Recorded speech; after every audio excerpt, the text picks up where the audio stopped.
Buenos días a todos. Vamos a comenzar con la primera jornada de hoy. Llevamos 10 minutos de retraso, vamos a intentar subsanarlo. Hemos empezado ya con retraso. Y vamos a abordar esta mañana una charla interesante sobre una terapia novedosa en el tratamiento de los lípidos, que como todos sabéis ya no es tan novedosa porque ya llevan en el mercado y estamos más familiarizados con su uso desde el año 2016.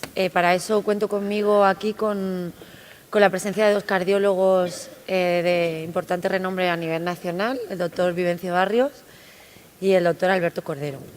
Primero comenzaremos con el doctor Vivencio Barrios, que nos va a presentar brevemente un resumen de los resultados del estudio Retos Cardio, que fue un estudio que se llevó a cabo hace un par de años en el ámbito de la Sociedad Española de Cardiología, y él, junto con el doctor Vicente Arrarte, que es el actual presidente de la Sociedad Española, de la sección de riesgo vascular y de rehabilitación cardíaca de la Sociedad Española de Cardiología, fueron los coordinadores a nivel nacional. El estudio Retos está realizado en el ámbito nacional, abarca o se realizó en 29 hospitales, tiene incluido, si no me equivoco, un total de 186 pacientes y se evaluó la respuesta clínica y el comportamiento de las cifras de LDL colesterol en pacientes que inicialmente tenían unas cifras del mismo marcadamente elevadas y eran de alto riesgo cardiovascular. Y se evaluó el comportamiento a lo largo del estudio. No voy a presentar los resultados porque si no, al final le chafó la charla al doctor Vivencio Barrios. Así que sin más retraso le doy la palabra y cuando quiera, Vivencio, puedes comenzar. Gracias, Miriam. Bueno, lo primero que tengo que decir es gracias a la organización, gracias a la sección, gracias a su presidente y a su junta por haber contado conmigo para estar presente en esta reunión. Es para mí un placer estar con vosotros esta mañana y es un placer todavía doble si estamos hablando de presentar un estudio en donde ha colaborado la sección de cardiología clínica y la sección de riesgo vascular y rehabilitación cardíaca.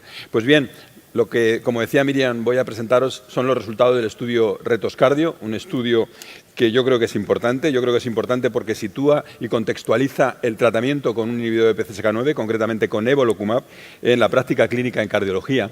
Y este es mi conflicto de intereses.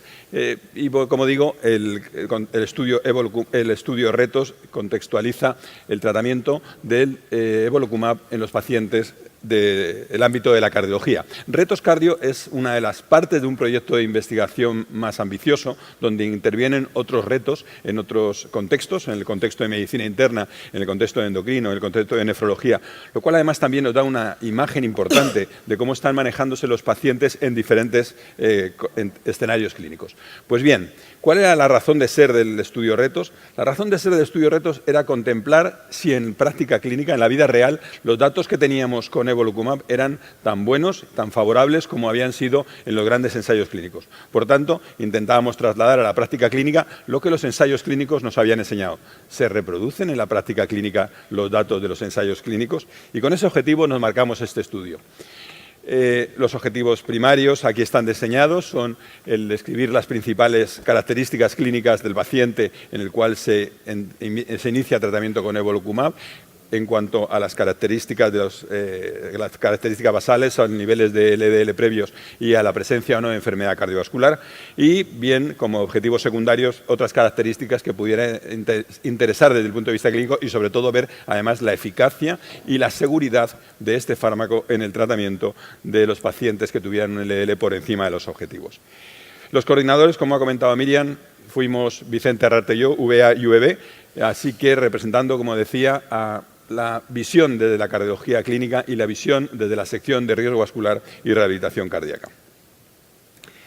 Y realmente la labor importante y a la que tenemos que agradecer que este estudio sea una realidad y que este estudio haya salido tan satisfactoriamente como ha salido desde el punto de vista de buena práctica clínica es a los investigadores principales que han participado. Aquí están reflejados. Evidentemente no voy a pararme a contar quiénes son, pero seguramente alguno de vosotros estaréis sentados ahí y veréis vuestro nombre reflejado. Y insisto, lo primero es agradecer el trabajo de esta gente que ha sido la que ha hecho posible que el estudio Retos sea una realidad y podamos presentarlo en esta reunión de la sección. ¿Qué población íbamos a estudiar? Pues una población que es la que todo el mundo entendería, aquellos pacientes que tienen un colesterol LDL por encima de los objetivos y tendrían indicación de tratamiento con evolocumab. Pero lo que hicimos además fue hacer un estudio que fuera absolutamente retrospectivo. No queríamos tener complicaciones con la idea de que podía ayer ser un estudio que pudiera inducir a la prescripción, sino que queríamos dar los primeros datos de los primeros pacientes tratados con evolocumab. Y por tanto recogimos información estrictamente, como digo, retrospectiva. Debo comentar que este estudio fue complicado conseguir todas las autorizaciones. Es un estudio pionero en Europa, por supuesto, evidentemente pionero en nuestro país, y por tanto no era tan fácil conseguir las autorizaciones para que este estudio se llevara en marcha.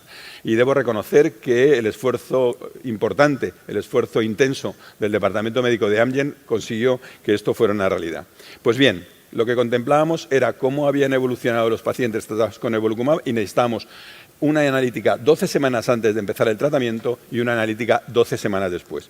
Por ello, como decía, era un estudio retrospectivo y los criterios de inclusión pues, son muy sencillos. Adultos que iniciaran tratamiento con evolocumab con una edad por encima de los 18 años, que tuvieran un consentimiento informado, obviamente, como no puede ser de otra forma, y que el tratamiento estuviera establecido entre el 1 de febrero del 2016 y el 15 de mayo del 2017. Por tanto, estamos hablando, repito una vez más, de los primeros pacientes tratados con evolocumab.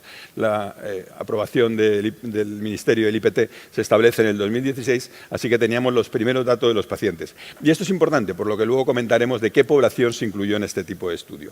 Bien, habían tenido que recibir al menos una dosis de evolocumab y tenían que tener una determinación de LDL 12 semanas previas y por lo menos 12 semanas después. De forma que los que no tuvieran esa información no íbamos a poder incluirlos en el estudio porque no íbamos a poder revisar cuáles habían sido los resultados de eficacia en cuanto a reducción de LDL.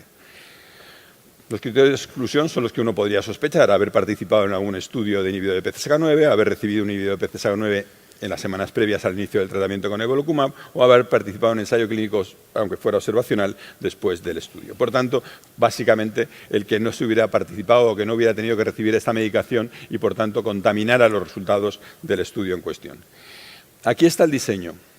Repito, los pacientes tenían que tener la analítica previa al tratamiento, empezaban el tratamiento y el estudio posterior. Pero la recogida de datos la estábamos haciendo después de que el paciente hubiera acabado toda esta fase, es decir, 24 semanas antes. Por eso los pacientes eran los pacientes de 2016 y 2017 y el estudio le estábamos llevando a cabo en el 2018. Bien, ¿qué pacientes incluimos en este estudio? Pues aquí están la foto de los 186 pacientes. La edad media, 60 años, una gran prevalencia de varón de sexo masculino, 3/4 partes. El índice de masa corporal, como veis ahí, 28,5, por encima del deseable, y una circunferencia de cintura también por encima de la deseable, y fundamentalmente de raza caucásica, 99% de raza caucásica. Y esta diapositiva recoge, yo creo, que las características basales de una manera global, que yo creo que es probablemente la más ilustrativa. Repetimos la edad media, 60 años, 73% varones. Importante, prácticamente la totalidad de los pacientes, 94%, tenían enfermedad cardiovascular previa, es decir, eran pacientes de prevención secundaria, como por otra parte es lógico intuir en un estudio hecho en cardiología. Es muy interesante destacar que hubo la mitad de los pacientes que eran intolerantes a las estatinas. Eso probablemente lo de un perfil de pacientes que eran los primeros que entraban en esos estudios con evolocumab, los primeros que empezaban con el tratamiento con inhibidor de PCSK9, que quizá no sea la realidad clínica que hoy en día nos lleva a tratar con este tipo de fármacos a este tipo de pacientes. Pero bueno, en el momento que se inicia el estudio, insisto, eran los primeros pacientes que se trataban con evolocumab y teníamos la mitad de los pacientes incluidos por intolerancia a las estatinas y habitualmente con atorvastatina, no porque sea más o menos susceptible de presentar intolerancia, sino porque atorvastatina es habitualmente la más utilizada en prevención secundaria en nuestro país. Hipercolesterolemia familiar tenían casi un 36%. También es importante destacar esto. Esto seguramente, si hacemos un estudio de cuáles son los pacientes que se están tratando hoy en día, no tendremos tanto porcentaje de hipercolesterolemia familiar, pero vuelvo a repetir que al ser los primeros pacientes, eran pacientes que estaban como en la lista de espera, pendientes de poder ser tratados con esta medicación. Factores de riesgo cardiovascular tenían un 60% de hipertensión y 25% eran diabéticos tipo 2. Pues bien, el perfil clínico de los pacientes antes de iniciar evolocumab lo tenéis aquí reflejado. 45% tenían estatina de alta intensidad.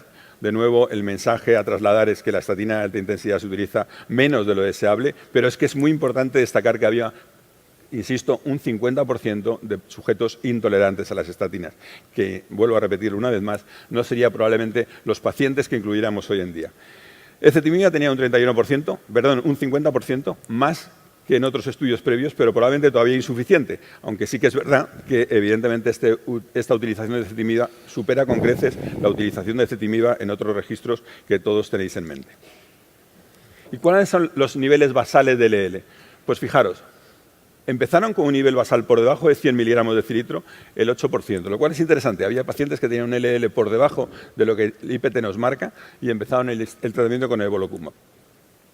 Entre 100 y 130 teníamos la mayoría de los pacientes, 39%, entre 130 y 160, 28%, y quiero destacar que había un 13% que tenía un LL por encima de 190 miligramos de decilitro, es decir, un porcentaje de pacientes que tienen un LL extraordinariamente elevado. ¿Cuáles fueron los resultados del estudio? Pues los que cabía intuir. Estudio, vuelvo a repetir, que se hace retrospectivo, por tanto, toda la información estaba ya recogida, no podía haber ningún tipo de sesgo en cuanto a la información. Hay un descenso de LL que, como veis, a las 2 semanas alcanza casi el 45% y al final del estudio está cercano al 58%. Al cabo de las 12 semanas, reducción del 57,6% de LDL. Cuando vemos si los pacientes con hipercolesterolemia familiar o sin hipercolesterolemia familiar tienen diferentes comportamientos, vemos que los resultados son absolutamente superponibles, absolutamente paralela las curvas de reducción de LDL en los pacientes con HF o sin HF. ¿Y cuántos pacientes al final logran un objetivo de LDL? Pues fijaros, tenemos un 18% casi que tiene un LDL por debajo de 30 miligramos de decilitro, un 49%, casi la mitad de los sujetos que tienen un LDL por debajo de 50, y si vamos a la cifra mágica de por debajo de 70 miligramos de decilitro, tenemos 2/3 partes de los pacientes que habían logrado el objetivo de LDL por debajo de 70 miligramos de decilitro. Y repito y os recuerdo que teníamos un 14% con LDL por encima de 190. Por último, si vamos a un LDL por debajo de 100, prácticamente la totalidad, el 83%, tenía un LDL por debajo de 100 al final del estudio. Colesterol HDL y colesterol no HDL, pues colesterol no HDL desciende como desciende LDL y colesterol HDL no se modifica como corresponde a un fármaco que actúa fundamentalmente sobre el colesterol LDL. Por tanto, no modificación sustancial de colesterol HDL. Últimos datos. ¿Qué pasó en cuanto a la seguridad? Solo 6 pacientes discontinuaron, es decir, apenas un 3% de pacientes discontinuaron el tratamiento y de los 6 pacientes, 5 de ellos fueron por voluntad propia, por decisión absolutamente personal del paciente, sin que hubiera ningún efecto adverso. Y hubo un paciente que refirió mialgias sin que al final quedara claro o esclarecido si esas mialgias podían ser secundarias al tratamiento con evolocumab. Por tanto, niveles de seguridad muy altos, como los estudios clínicos han venido a demostrar con este fármaco. Por tanto, la conclusión es que el primer mensaje es: habitualmente los pacientes se han tratado según lo que las guías y según lo que el IPT del Ministerio recomiendan. La mayor parte de los pacientes estaban con un LDL por encima de 100, como habéis visto. Obviamente, la inmensa mayoría, casi la totalidad, tenían enfermedad cardiovascular establecida y los pacientes que tenían una hipercolesterolemia familiar alcanzaban un 36% y la intolerancia a las estatinas un 50%. Población que probablemente difiera de la población que hoy en día podremos estar, en la que hoy en día podremos estar utilizando inhibidores de PCSK9. Esto, como decía en la siguiente línea, probablemente corresponda a que sean los primeros pacientes y seguramente en la evolución las cosas han cambiado sustancialmente, como seguro que todos tenéis en mente. Ezetimibe se utilizó en un 51% y estatinas de alta intensidad en un 45%. El descenso de LDL fue el 58%, siguiendo estrictamente y rigurosamente y escrupulosamente lo que los ensayos clínicos nos habían dicho. Se reprodujo perfectamente los datos de los ensayos clínicos con un nivel de LDL por debajo de 70 miligramos de decilitro en el 65%. La eficacia y seguridad en la práctica clínica yo creo que queda absolutamente demostrada en este estudio de práctica clínica. Y por último, el mensaje final. Insisto, los primeros pacientes eran pacientes en los que había muchos casos de intolerancia a las estatinas, había mucha HF, pero en la práctica clínica yo creo que tenemos que trasladar a nuestra vida cotidiana al tratamiento habitual en los pacientes que no tienen un control adecuado de LDL, y yo creo que eso en la mente de todos, y seguramente Alberto también nos dirá algo, hay muchos pacientes subsidiarios de ser tratados con este fármaco. Este fármaco en un estudio de práctica clínica en nuestro país, ha demostrado eficacia y seguridad. Ha demostrado que reproduce perfectamente los datos de los estudios, de los ensayos clínicos, fundamentalmente del Fourier, que es el que todos tenéis en mente. Así que, una vez más, gracias a los investigadores, gracias a la sección por ofrecernos la oportunidad de presentarlo aquí, y la próxima vez que lo presentaremos será en el Congreso de la Sociedad Europea de Cardiología en París. Una vez más, gracias.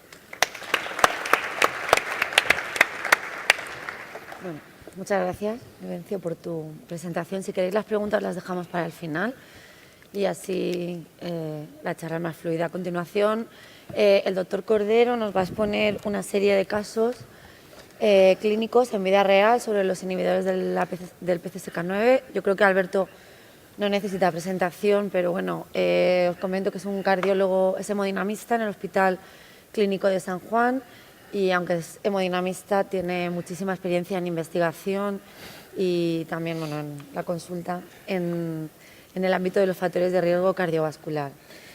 Y bueno, es un placer para mí porque además es amigo, así que a continuación le doy la palabra. Yo estoy encantado también de que me modere una amiga.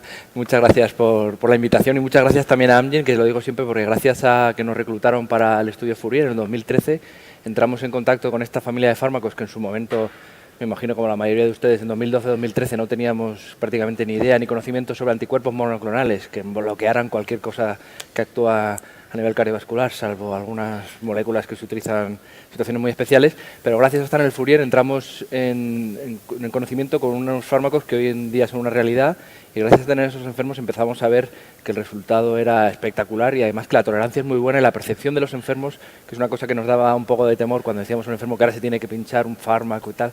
En general es muy buena porque son enfermos que están muy cansados de efectos secundarios, muchos años con tratamiento y que no se controlan, y cuando empiezan a recibir este fármaco la experiencia es muy buena. Y estos son los datos que tenemos nosotros de Evolocumab, de cuando estuvimos en el Fourier. Yo era el encargado de reclutar a los enfermos, me parecía muy duro decirle a un enfermo con 82 de LDL y 2 fármacos que le iba que entrar en un ensayo clínico, y todos los pacientes que metimos eran después de un infarto y todos estaban por encima de 100. Estos son los datos basales, bueno, y los históricos, pero como ven, metimos 15 enfermos, todos por encima de 100. Lo que hicimos fue, ya saben que el periodo de ensayo es ciego, pero lo que hicimos es el último día que se cerraba el Fourier, les hicimos ya una analítica abierta para ver cuál era su LDL final, y aunque luego nos mandan una carta o una comunicación a los 15 días, pues ya vimos que había un grupo de enfermos que había acabado con 18 de LDL y otro que había acabado con 98, entonces ya sabíamos qué paciente había estado con placebo y qué paciente había estado recibiendo el fármaco, que aunque esto no tenía más valor, simplemente para saber qué había pasado y cómo estaban nuestros enfermos al fin y al cabo. Y como ven, este es un ejemplo de lo que pasó cuando los enfermos acabaron el Fourier. Este es un enfermo que estuvo en el Fourier entre el 2000, ¿con esto puedo señalar? Entre el 2013 y el 2016, cuando acaba, pues estos son su LDL el día que acaba. En ese momento no le podíamos prescribir Evolocumab porque no cumplía el IPT. Lo seguimos de cerca para ver qué pasaba con su LDL. Él toleraba solo atorvastatina 40 y en solo 4 o 6 meses se vuelve a plantar aquí. Entonces sí que nos permite empezar el tratamiento con Evolocumab, y fíjense cómo responde, lo bien que responde. Y esta es la última analítica que creo que vi el enfermo hace un mes, que tiene 49 de LDL. Para que vean cómo de espectacular es el efecto de estos fármacos también en el mundo real, aunque este paciente estuvo en el Fourier, pero como ven luego ya en la aplicación en el día a día, el efecto es igual de bueno. Y bueno, pues siguiendo un poco la inercia del Fourier, empezamos algunos de los pacientes que vienen a estar en el Fourier, como este caso que les he contado, empezamos a utilizarlo, y algunos pacientes que estaban, como les ha dicho el doctor Barrios, un poco en la cola, empezamos a utilizarlo. Esto es la experiencia de los 10 primeros enfermos. Empezamos con valores de 133 de LDL, solo un caso en prevención primaria, que es justo el paciente que tenía el LDL más alto, que es el hermano de uno de estos del medio. Empezamos a utilizarlo y la experiencia inicial fue muy buena. Los 10 primeros enfermos respondieron fenomenal. Probablemente esto es un poco aleatorio porque eran solo 10 enfermos. Si tuviéramos más no hubiera sido así, pero encontramos una respuesta muy buena con una tolerancia fenomenal al fármaco, y por eso nos animó un poco a entrar en contacto con otros centros, a ver qué estaban haciendo y cuál era su experiencia. Yo he de decir que no tengo ningún conflicto de interés, salvo que en mi hospital solo hay Evolocumab. Por eso mi experiencia personal es solo con Evolocumab. Probablemente los próximos meses tengamos a lo mejor Evolocumab. Pero también por eso me puse un poco en contacto en reuniones como esta, muchos de la sección de riesgo vascular, de la Sociedad Valenciana de Cardiología, para ver qué fármacos tenía cada uno y qué estaba haciendo. Y por eso empezamos a hablar dónde estaban los enfermos y qué estábamos haciendo. Justo en ese momento salió esta publicación de, utilizando el Big Data de Cataluña, cuántos pacientes o qué pacientes serían los candidatos con 6 millones de personas, 6 millones y medio de personas, dónde estaría el grupo grueso de enfermos. Y como ven, si lo han leído, que está salió en la Revista Española de Cardiología ya hace unos meses, realmente, porcentualmente, el grupo más importante de enfermos es en la hipercolesterolemia familiar, pero como la hipercolesterolemia familiar es mucho menos prevalente que la enfermedad cardiovascular, el número absoluto de candidatos es mucho más fuerte en los enfermos coronarios. Aunque solo el 20% de los coronarios o pacientes con enfermedad cardiovascular es candidato porque no tiene bien controlado el LDL, el número absoluto es enorme porque son, como ven, 41.000 personas, 41.000 catalanes son candidatos a recibir el fármaco frente a prácticamente 10.000 solo con hipercolesterolemia familiar. O sea que los pacientes candidatos realmente son nuestros enfermos, son los pacientes que tenemos en las consultas. Nosotros, aprovechando un poco esta estimación, hicimos esto mismo en el registro REPAR, que era un registro de pacientes de alto riesgo cardiovascular, el 92% de hecho eran enfermos coronarios, reclutados en consultas de cardiología, y dijimos, vamos a ver cuántos son, con lo mismo que habían hecho en Cataluña, cuántos pacientes serían candidatos porque no tienen el LDL controlado. Y como ven, los datos coinciden exactamente. Si consideramos estatinas más ezetimibe, el tratamiento óptimo, es el 18% de los enfermos serían candidatos a recibir alguno de los inhibidores del PCSK9. Si no consideran ezetimibe el paso previo, pues todavía más. Más o menos el 25, un cuarto de los enfermos coronarios sería candidato a recibir el fármaco. Y esto ha salido además esta semana en la Revista Española de Cardiología. O sea que los pacientes candidatos probablemente no los tenemos que ir a buscar a unidades de lípidos o de sitios así muy específicos, sino que realmente los tenemos en las consultas. Son los enfermos cardiovasculares, los enfermos que vemos en nuestras consultas que tenemos mal controlados. Y por eso pues yo me animé, y hablando en reuniones, a preguntar a mis amigos, pues esto es un registro, un grupo de amigos que nos pusimos de acuerdo a ver qué estábamos haciendo y juntar nuestros datos. Y esto lo tenemos también aceptado en la Revista Española de Cardiología. Son la experiencia inicial de los 5 primeros centros, que son estas iniciales: el Hospital Universitario de San Juan, el Clínico Universitario de Santiago, el Clínico Universitario de Orense, el General de Valencia, que está Lorenzo Fácila, y el General Universitario de Elche, que está Manu, que dirige la unidad de rehabilitación, que está por ahí, que realmente somos compañeros y amigos, que nos juntamos, hicimos una base de datos en común y vimos primero dónde lo estábamos utilizando y cuáles eran nuestros resultados. Algunos hospitales tienen evolocumab y alirocumab, algunos, como San Juan, solo tienen evolocumab, y creo que no hay ningún hospital que solo tenga alirocumab. Lo primero que vimos es pues lo que nos suponíamos. Al ser todos cardiólogos, el 75% de los fármacos de los pacientes que han recibido este fármaco son pacientes coronarios que tienen mal controlado el LDL. Un pequeño porcentaje de enfermos son intolerantes, que no tienen enfermedad coronaria, pues son estos enfermos que vemos en la consulta porque tuvieron un ictus, porque tienen fibrilación auricular y otra cosa, enfermedad arterial periférica, pero que no los incluimos estrictamente como coronarios. Y menos de un 10% son pacientes con hipercolesterolemia familiar, que la mayoría son familiares de estos enfermos coronarios. Este es el mapa de lo que hicimos. Esto es decir que no es un estudio que ni tan riguroso como el RETOS ni como ninguna otra cosa, no es un estudio monitorizado ni nada, es simplemente la experiencia nuestra de la gente que hemos empezado, que estábamos ya utilizando estos fármacos. En general pensamos que los enfermos estaban muy bien tratados, muy parecido al RETOS, la mayoría están con estatinas de dosis altas. Igual que en los retos, más del 50% está con ezetimibe, es decir, que en el estudio Odyssey y el Fourier solo el 5% de los pacientes estaban con ezetimibe. En el mundo real, seguro que el porcentaje es muchísimo más alto y, como ven, y en el retos y en nuestra experiencia, pues la mayoría, la mitad de los enfermos están con ezetimibe. Una cosa interesante es cómo hemos utilizado los diferentes fármacos.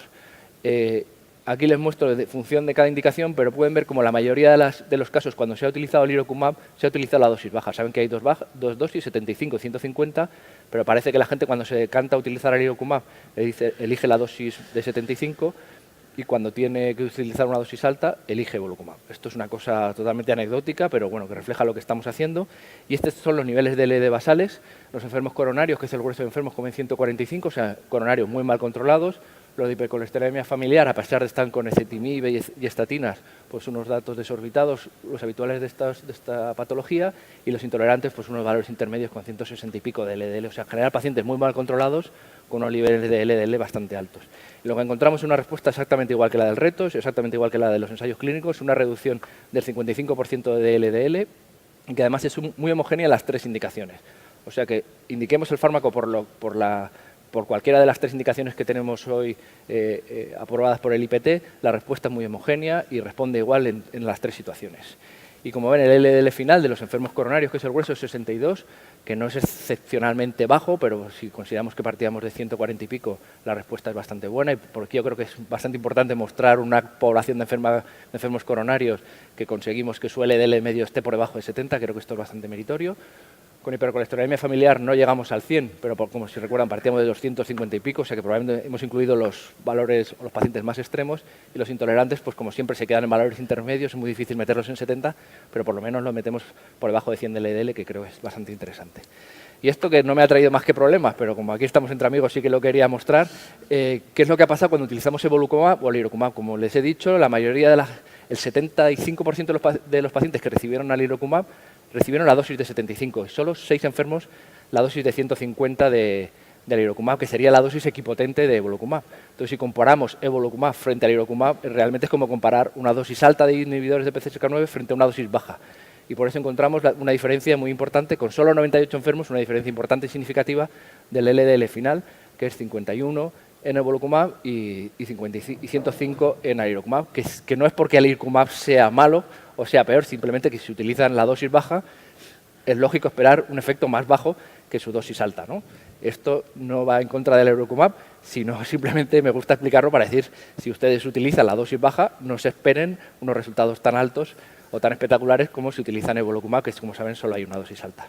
Y además esto es exactamente lo mismo que pasó en el Odyssey. El Odyssey, el LDL final es 53 y en el Furiel es 30. Para mí 53 de LDL es un resultado un poco decepcionante, porque 53 es exactamente lo mismo que el Improvit, lo mismo que se consiguió con simvastatina y ezetimibe, que son dos genéricos que puede prescribir cualquier especialista o cualquier médico de familia y que, como saben, pues tiene un precio mucho más sencillo, mucho más barato, no tiene visado, no tiene que venir enfermo cada 6 meses, no lo tiene que recoger en la farmacia, no se lo tiene que pinchar. Por eso creo que 53 es un resultado decepcionante y esto es simplemente por el protocolo del estudio. Como saben, muchos pacientes cambiaron de dosis, incluso pasaron a placebo y por eso el LDL empieza a subir, no porque hayan anticuerpos neutralizantes, sino porque los pacientes fueron desescalando la dosis y muchos de ellos incluso recibieron placebo. Y aún así, los resultados a 2 años en el Odyssey son mucho mejores que a los 7 años del estudio del Improve. Como ven, solo hay un 7% de reducción del endpoint primario a 7 años y como sabemos muchos, porque se empeñaron en aguantar hasta 7 años, porque si hubieran parado 5 años no tuvieron resultados positivos, y el Odyssey, que se para a los 2 años y medio, ya tiene una reducción del 15%. ¿Vale? Esto solo para aclarar, para dejar claro que yo no tengo ningún problema con alirocumab, sino que realmente los fármacos son muy buenos, pero hay que utilizarlos bien y utilizarlos a las dosis probablemente que deseamos encontrar un efecto importante. ¿Qué hemos seguido haciendo? Pues como realmente somos un grupo de amigos, teníamos 98 enfermos, en muchas de estas reuniones hemos tenido como un efecto un poco de llamada, de decir, oye, pues yo también tengo muchos enfermos, si quieres los juntamos los datos, ya tenemos los datos ya de 8 hospitales, que son los mismos de antes, más el Hospital de Denia, con Alfonso Valle, que está por aquí, el Hospital Universitario de Jaén, con Rosa, que no ha podido venir, pero que es muy habitual de las secciones y muy activa en Twitter, y el Clínico Universitario de Valencia, con Julio Núñez, que ha tenido un problema con el Excel, que no sé cuántos y no sé qué, pero bueno, ya tenemos muchísimos más enfermos, tenemos 237 enfermos con unas características basales muy sencillas, igual que antes, con su LDL basal y a los 6 meses de tratamiento. ¿Y qué hemos encontrado? Pues hemos dado algunos datos que presentaremos también en el europeo. Por ejemplo, que los diabéticos responden aparentemente más que los no diabéticos. Que esto es una cosa que había un poco de polémica con un subanálisis del Fourier, que no estaba claro si había más beneficio o no. Pero como ven, encontramos que la mayoría de los diabéticos conseguimos una reducción muy importante del LDL. Yo creo que todos nos gustaría que nuestros diabéticos los tuviéramos mucho mejor controlados, pero sabemos que son enfermos a veces muy pluripatológicos, polimedicados, menos adherantes, con más efectos secundarios, pero como ven, la experiencia con estos fármacos es muy buena y conseguimos que la mayoría de los enfermos tengan una respuesta muy buena y conseguimos que prácticamente 1 de cada 3 enfermos diabéticos con enfermedad coronaria tengan un LDL por debajo de 30, que sería un valor excepcionalmente bueno, y probablemente sabemos que ahí retrasamos y estabilizamos mucho la enfermedad coronaria. Bueno, estos son unos datos un poco preliminares de esta serie importante, y también lo que nos hemos animado a hacer es comparar los datos que teníamos del REPAR, que era también un estudio prospectivo a 1 año, con esta corte de pacientes tratados con inhibidores del PCSK9. Son 2 poblaciones muy diferentes. El REPAR eran pacientes estables con enfermedad coronaria, la mayoría de ellos reclutados en consultas de cardiología. La corte que tenemos de pacientes con inhibidores del PCSK9, la mayoría también son coronarios, pero como ya les he mostrado, son los peores controlados con LDL, por eso los LDL son muy diferentes y también los LD basales son muy diferentes. Por eso, para compararlos hay que hacer, pues al fin y al cabo, un propensity score, que es, como saben, pues unir por parejas, como si creáramos un ensayo clínico para unir como si fuera una muestra randomizada y generar parejas de enfermos con las mismas posibilidades de haber recibido un fármaco u otro. Esto se puede hacer con un propensity score, que es lo que hemos hecho, y hemos encontrado pues parecido. El tratamiento estándar, que sería lo que se hacía en el REPAR, que la mayoría de los enfermos fue aumentar la dosis de estatina y añadirle ezetimibe, frente a los inhibidores del PCSK9, como ven, el efecto que se consigue a los 6 meses es mucho más potente, como esperábamos, con un inhibidor del PCSK9, consiguiendo un LDL final mucho más bajo que si hacemos la optimización del tratamiento que teníamos hasta este momento. El REPAR se hizo en el 2014 y 2015, pero no había en ningún paciente incluido en ese momento con inhibidores del PCSK9. Y bueno, muy parecido a lo que ha dicho en el retos, no hay ninguna diferencia en los triglicéridos. Como saben, los inhibidores del PCSK9 no alteran los triglicéridos. En el REPAR sí que se observa que hay un descenso de los triglicéridos. Y nosotros sí hemos encontrado, y esto no lo sé explicar muy bien, que en las dos poblaciones hay un aumento del HDL. Sabemos que los pacientes del REPAR, muchos también recibieron fibratos y tal. Y esto, bueno, vamos a ir un poco de cautela ahora de mostrarlo, pero como son los datos un poco preliminares, se los quería mostrar. También hemos encontrado, obviamente, que el control del LDL, el LDL por debajo de 70 es mucho más alto en los pacientes que reciben PCSK9 respecto al tratamiento estándar que había en el REPAR, y el porcentaje de enfermos que conseguimos meter no solo por debajo de 60, sino por debajo de 55, si consideramos estos pacientes de muy alto riesgo o la alta reducción del LDL, como lo quieran llamar, pues más o menos la mitad de los enfermos lo meteríamos en este rango de LDL. Bueno, ya casos del mundo real. Bueno, esto es un caso real. Apareció en la consulta del Hospital de San Juan, un paciente que nos decía que él tenía el colesterol muy alto y que creía que tenía hipercolesterolemia familiar. Lo cierto es que estaba operado de bypass, tenía esta esternotomía, nos decía que estaba operado 3 bypass, que al año ya había tenido una angina inestable y se le había tapado un bypass, y realmente tenía una necrosis anterior extensa, como ven. Y buceando en... Bueno, y esta es la primera vez que hago una foto a un enfermo, sé que esto es muy de internistas, realmente tiene un arco corneal, como ven, además el enfermo tiene los ojos claros, que lo hace más fácil, que se diferencia del arco senil, de que el arco senil normalmente es circunferencial, y el arco corneal, pues al fin y al cabo, como es depósito de colesterol, meramente por la gravedad cae en la parte de abajo. Esto me dijo la doctora Mazón que era mentira, que lo había sacado de un libro, y la siguiente vez que vino me hice una foto, y además, este es el enfermo, y para que vean, esta es la bolsita de la neverita que le dan de las agujas en farmacia para que no se enfríe. ¿Vale? Entonces, estos son pantallazos del sistema informático de la Comunidad Valenciana, el Orión. Los que estáis de la Comunidad Valenciana seguro que lo conocéis, para que veáis que es real.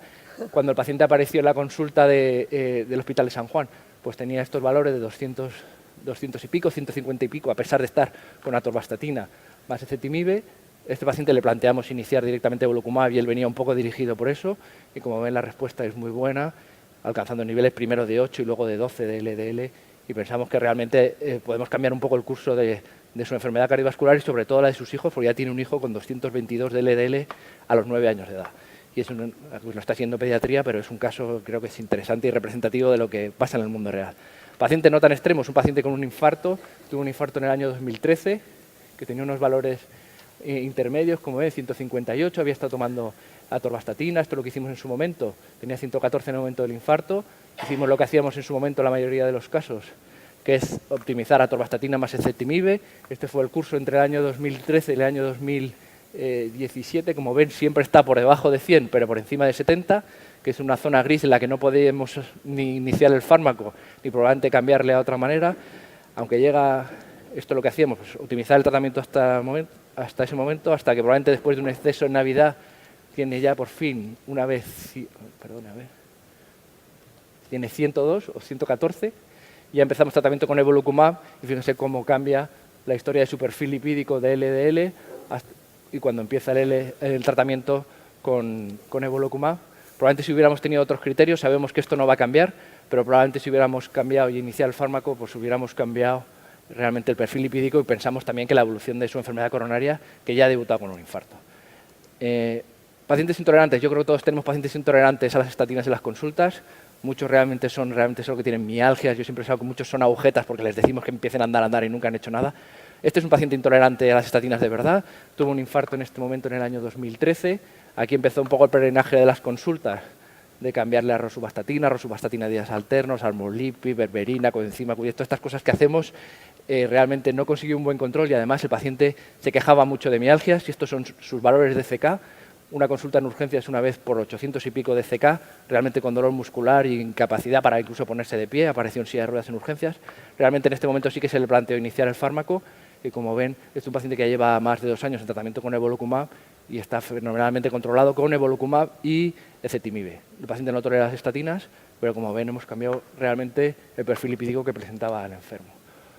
Un caso especialmente raro, un paciente que en la consulta que tuvo un infarto y tenía un antecedente de una hepatopatía crónica, había sido alcohólico pero luego lo había dejado, tenía una hepatitis C pero inactiva, pero realmente es un paciente que con la mayoría de los fármacos, incluso con la mayoría de los antibióticos, aumentaba las transaminasas, aumentaba la gamma GT, y estos son sus valores de LDL. En este momento tuvo un infarto, Iniciamos dosis con rosuvastatina 20, con pravastatina 40, porque sabíamos que era la única que no interacciona al citocromo P450 y tal, lo que nos habían recomendado los digestólogos, pero aún así vuelve a tener elevaciones de la gamma GT, como ven, de 800 y pico. Los digestólogos y los hepatólogos del hospital nos dicen que por favor abandonemos todos los tratamientos, porque además el enfermo cursa con clínica de ictericia y tal. Y este paciente lo presentamos también para iniciar el tratamiento con evolocumab, y fíjense cuál es la respuesta ya a un año, pues empezó el año pasado y lo vi en la consulta hace nada, realmente con valores muy buenos, con valores de 26, 36 de LDL, con ningún efecto secundario y con los valores de transaminasas y gamma GT perfectamente normales, y el paciente solo toma ezetimibe y evolocumab. Son casos extremos, pero son casos peculiares. Luego, uno de los casos más atractivos o más curiosos es un varón de 36 años que acude a urgencias por haber tenido dolor durante una clase de spinning. Realmente un chico joven de 36 años, pensamos que no tenía nada, pero nos cuenta que tenía una madre fallecida en el posoperatorio de enfermedad coronaria, mujer con 50 años y enfermedad coronaria. Es una cosa curiosa y llamativa ya que nos puso un poco en alerta. Él estaba con rosuvastatina 20 porque ya le habían dicho que tenía el colesterol alto y realmente tiene un descenso del ST, tiene un síndrome coronario agudo de verdad y tiene una enfermedad coronaria severa de 2 vasos, moderada de otro vaso, tiene una función normal, pero realmente encontramos que tiene una enfermedad coronaria muy extensa para 36 años y cuando vemos el perfil lipídico al día siguiente tiene 182 de LDL a pesar de estar ya en tratamiento con rosuvastatina, y buceando un poco en el histórico pues encontramos valores antes de empezar con ningún fármaco de 289 de LDL con 30 y pocos años. O sea, realmente un caso extremo, pero un caso de hipercolesterolemia familiar real.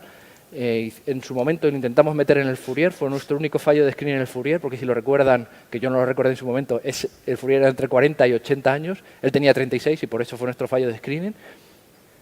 Hicimos el tratamiento que podíamos hacer hasta el momento, que era atorvastatina más ezetimibe, conseguimos una respuesta modesta y en el año ya 2006, para que vean, coincide con el inicio de poder utilizar evolocumab de forma ya abierta, y fue uno de los primeros casos que empezaron en el Hospital San Juan, con una respuesta muy buena, como ven, bajando a 65 de LDL, con una respuesta fenomenal, y este paciente lleva 3 años en tratamiento y vino hace muy poco a la consulta, y como ven, realmente desde que está con el fármaco, menos una vez, ha estado siempre por debajo de 70. Él solo tolera rosuvastatina 20 y ezetimibe, y además está también con evolocumab, pues un caso bastante extremo, pero que ya tiene una enfermedad coronaria extensa, pero creo que tenemos bien controlado. Y hicimos lo que probablemente no hacemos mucho los cardiólogos, que es preguntar: ¿tienes más hermanos? ¿Esto ha pasado más en tu familia? Y nos dijo, pues yo creo que mi hermano todavía lo tiene más alto. Entonces llamamos al hermano, que tiene 28 años, y efectivamente, bueno, 29 años, y buceando en sus analíticas, como ven, pues tiene un LDL de 242, solo tolera rosuvastatina 20 o rosuvastatina 10, depende de las temporadas. Lo presentamos el caso en farmacia, también se aceptó por ser un caso ya con enfermedad coronaria familiar y con LDLs muy altos. Y como ven, estos son ya después de las primeras inyecciones, ya está por debajo de 100 con evolocumab. Y es un paciente que realmente tolera muy mal las estatinas y además es muy, como la mayoría de la gente joven, 26 años, es muy deportista. Cada vez que llega a la final de pádel el Cabo de las Huertas, viene después a urgencias y estos son sus valores de CK. 800, 900, 1500, realmente tolera muy mal las estatinas y hace miositis cada vez que hace deporte intenso y sobre todo con el calor alicantino, y realmente, como ven, es un paciente que tolera muy mal las estatinas y está solo con rosuvastatina 5, ezetimibe y evolocumab, pero como ven tiene una respuesta bastante buena y ya lleva más de 2 años con tratamiento y en general casi siempre está por 100 o debajo de 100. Bueno, creo que son casos a lo mejor un poco extremos o tal, pero son casos reales del mundo real que les quería mostrar con pantallazos reales de las analíticas para que los pudieran ver. Conclusiones: yo creo que los inhibidores del PCSK9 son muy eficaces, son seguros en el control del LDL y no son el futuro, realmente son la realidad, ya los podemos utilizar. Yo les animo a que los utilicen porque todo el mundo que ha empezado realmente ha tenido experiencias muy buenas. Es decir, que en esta serie de enfermos solo hemos tenido 2 pacientes que han tenido problemas. Uno fue porque siempre se ponía el fármaco en el mismo sitio y al cambiarle la pierna dejó de tener efectos secundarios, y otra persona que no quiso seguir pinchándose y abandonó el tratamiento por motivos probablemente más personales o psicológicos. Pero realmente son fármacos que se toleran muy bien, son muy específicos, son muy puros comparado con la mayoría de los fármacos que utilizamos en cardiología, y estoy pensando ahora en los antiarrítmicos, los anticoagulantes, que son fármacos muchísimo más complejos, y realmente creo que hay que identificar los pacientes prioritarios porque tenemos muchos pacientes mal controlados, pero realmente el beneficio probablemente no son los pacientes tan extremos como les he mostrado, sino muchos de los enfermos que tenemos en las consultas que no controlamos con los fármacos que tenemos hoy. Y nada más, muchas gracias.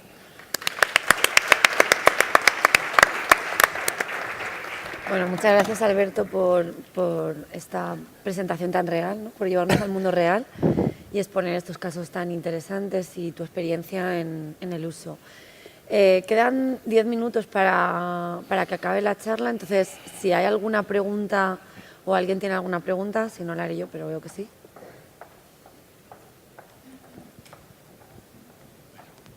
Bueno, me ha encantado agradeceros cómo transmitir la experiencia del mundo real, ¿no? La pregunta es para, bueno, sobre todo para el grupo, el fenotipo de que tiene hipercolesterolemia familiar, ¿no? Bueno, has mostrado, Alberto, que es igual de eficaz, ¿no? Pero he visto que los LDL, tras el tratamiento, quedan más altos que el grupo de intolerantes a estatinas, ¿no? No sé, tú no lo has presentado, Vivencio, no sé si has analizado en el retos un poquito cómo se han quedado los LDL, si es más eficaz el fármaco o menos en el grupo de la hipercolesterolemia familiar. Pero vamos, la pregunta es un poquito de manejo, ¿no? ¿Son menos eficaces? ¿Y qué hacemos en un paciente con este fenotipo cuando el LDL sigue quedando alto? ¿Ahí tenéis que emplear otra estrategia o tenemos que hacer algo distinto al del grupo de los intolerantes? Bueno, empezando por lo de hipercolesterolemia familiar, como veis, partían de 250 y pico de LDL a pesar de estar con estatinas y ezetimibe. O sea, que son pacientes realmente muy descontrolados, probablemente los peores de hipercolesterolemia familiar, que por eso ya los vemos en cardiología con 40 años, ¿no? Esto es lo que tenemos. Antes no teníamos ni esto. Yo lo que me gusta decirle a los enfermos, creo que voy a cambiar, que se puede cambiar la historia de tu familia, porque muchos te cuentan, el enfermo que se ha encontrado coronario dice que ningún varón ha llegado a los 50 años. Y él empezó con 49 el tratamiento con el evolocumab. Y él decía, lo decía medio de broma, pero muy en serio, decía, en mi familia ningún varón ha llegado a los 50. Y a mí me gusta decirles, bueno, yo creo que esto puede cambiar un poco la historia de tu familia, porque está marcada por la enfermedad coronaria precoz, lógica de estos valores de LDL. Hasta ahora no teníamos nada y desde hace 3 años tenemos un fármaco real. Sí que es verdad que había la eféresis de LDL, que hay pocas unidades, pero esto funciona, pero como sabéis es muy esclavizante porque es muy parecido a la diálisis, aunque es una vez cada 15 días, pero también son 4 horas de eféresis y tal, pero realmente es la única solución. Y hay casos publicados de trasplante hepático en los homocigotos, o sea, pero son soluciones que son radicalmente más fuertes que pincharte un fármaco cada 15 días. Es que recibir un fármaco cada 15 días subcutáneo es realmente cómodo. Sí, el problema es que muchas veces pensamos si se iban a olvidar o no. En mi hospital han tomado la política que creo que es muy acertada de un lunes sí, un lunes no. Pero todo el mundo se acuerda que es lunes, ¿no? Porque empieza la semana. Un lunes sí, un lunes no es bastante fácil de recordar. Y van a la farmacia un lunes sí, 3 no. O luego hacen cada 2 meses los que se apañan bien, que les dan estas neveritas. Yo creo que sí que se puede cambiar un poco. Hasta hace 3 años no teníamos otra cosa que la féresis o el trasplante. Ahora tenemos un fármaco muy puro, muy bien tolerado, subcutáneo, que se ponen en casa, que van cada 2 meses al hospital a recoger. Yo creo que la solución La féresis no va tan bien. Además, claro. No va tan bien. La féresis, yo tenía experiencia en algún paciente, va muy bien los primeros días, pero hasta que vuelve a hacer otra vez la féresis no tiene un efecto no tan mantenido como los PCSK9, que lo bueno es que se administran cada 14 días porque los niveles se mantienen bajos casi hasta que llega la siguiente dosis, ¿no? Y contestando a tu pregunta, Miguel Ángel, por la parte que nos corresponde, en el retos vimos que la reducción del LDL era absolutamente equiparable en los pacientes con HF y sin HF. Por tanto, nosotros teníamos HFs con LDL en torno a 200, con lo cual te puedes ir a una reducción del 60%, te vas por debajo de 100, que si no tiene enfermedad cardiovascular es suficiente. Es verdad que la mayor parte de nuestros pacientes tenían enfermedad cardiovascular y había un porcentaje chiquito de pacientes que todavía te quedaba con LDL entre 70 y 100. Pero, como comentaba Alberto, yo creo que la gran mayoría se controlaban gracias a esta medicación y, como estamos diciendo ambos, es la única estrategia terapéutica que puedes tener y afortunadamente es una estrategia terapéutica que sirve para la gran mayoría de pacientes. Es decir, no hay que pensar en los pacientes que aún se escapan del control de LDL con inhibidor de PCSK9, sino al contrario, ver el vaso no medio lleno, sino casi lleno al completo. La mayor parte de los pacientes, gracias a estos fármacos, se va a poder controlar. Raquel, y luego Sí. Regina. Nada, era un comentario. Bueno, felicitaros a los dos porque me han encantado las 2 ponencias y además es que nos lleva a las consultas, ¿no?, de vida real.